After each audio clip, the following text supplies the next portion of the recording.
Lessons from a bench that was never mine. Finding the sacred beyond structures and things. I sat on this outdoor bench longer than I ever sat on any couch I've ever owned. And there's a reason why. It was the middle of the pandemic. The world was suspended in its new type of unrest, and I just welcomed Milo, my companion dog, into my life.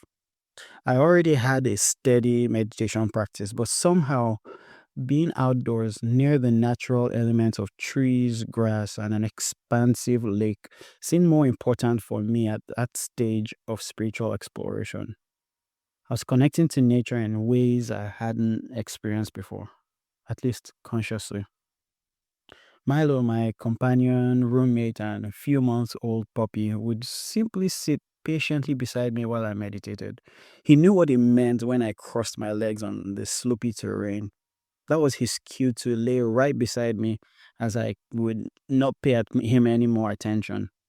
He would often bark when anyone came close.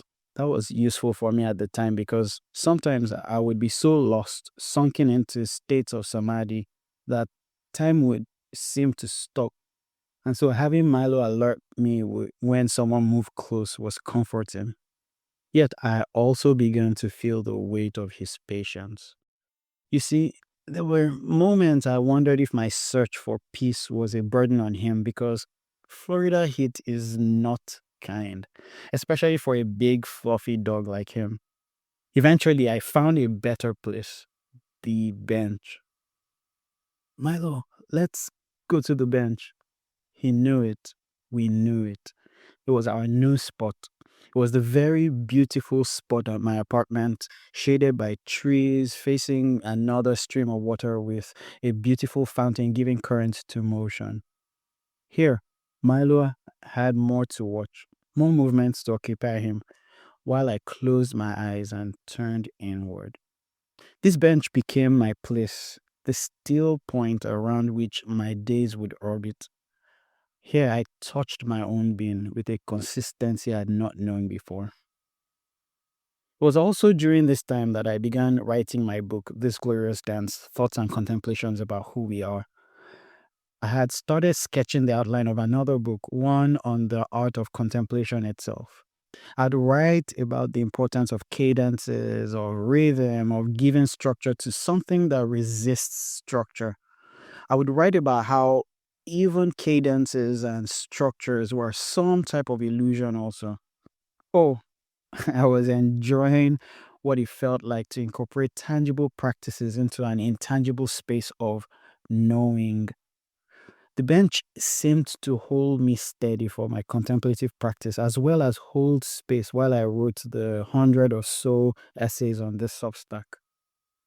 And then something curious began to happen. Every time I sat on the bench, clarity would descend almost immediately. The kind of clarity that sometimes takes hours of meditation seemed to arrive with the simple act of lowering myself onto that seat. It was as if the bench itself had become consecrated. The bench and the space around it had become a portal. The presence of God felt in a specific location. This patch of ground had become sacred, at least for me. Of course, this is how the mind works. Psychologists call it anchoring. Familiar sights, sounds, and sensations prime the body and mind to return to a known state. For me, the bench became an anchor of equanimity and grace and love and wonder. Each time I approached it, something deep in me remembered. The descent into stillness became easier. On this wood and iron seat, eternity was here and now. Over the years, I wrote more and more from the contemplative space. I had written hundreds of poems and hundreds of essays that were really a remnant and spoiled from moments of communion with the ineffable silence. I'd also started to meet neighbors here.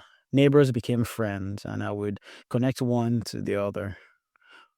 Oh, but in hindsight, something larger was at work.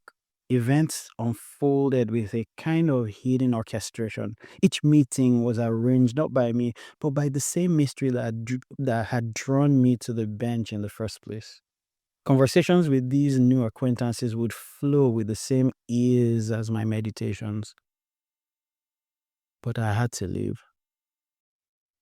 After 5 years living in this place that I had made home, I was being led to a different location. As anyone who moves house knows, this is the time when you start to reflect on how much you have or how little you use some of the things you have. Some things get thrown away, some others get donated. But I began to realize that what I valued most was not my furniture or electronics or other keepsakes. It was this bench. I wanted to take it with me. Laugh if you will, but I tell you, I considered striking a deal with the property managers to take this bench with me. It had become such an important portal of peace for me. It had become the sanctified place. This longing exposed something deeper. I began to see how easy it is to confuse the tool with what it points to. The bench had been an aid, a support, a place of rhythm in my life. It had become the place where I connected with myself, but was not the source of peace itself. It had simply opened the door. To cling to it would have been to turn a tool into an idol. And this is what humanity has done for centuries. We consecrate days, declaring one more holy than the other. We consecrate buildings, making the walls of a church or mosque or temple seem more sacred than the life that animates them. We create doctrines, images, and organizations and then defend them fiercely as if the form itself were divine. We give authority to people, neglecting our own authority and blinding ourselves to the unity that is all things. In truth, the sacred could never be in the object or be the object. The object only points us towards this unknowable mystery. The bench taught me that it was an opening into peace, not peace itself. And so all tools are just like that. The cushion, the candle, the bell, the rituals, the music, the building, these are peripherals that help create structure and cadences. They shape us, they steady us, they guide us. They are not to be despised. That's not what I'm saying.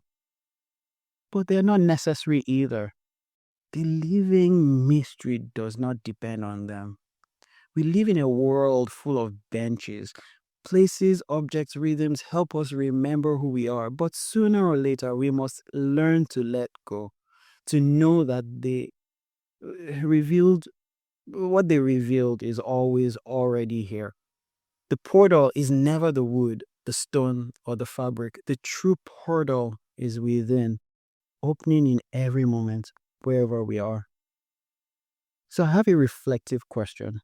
If everything you lean on were taken away, where would you look for the sacred?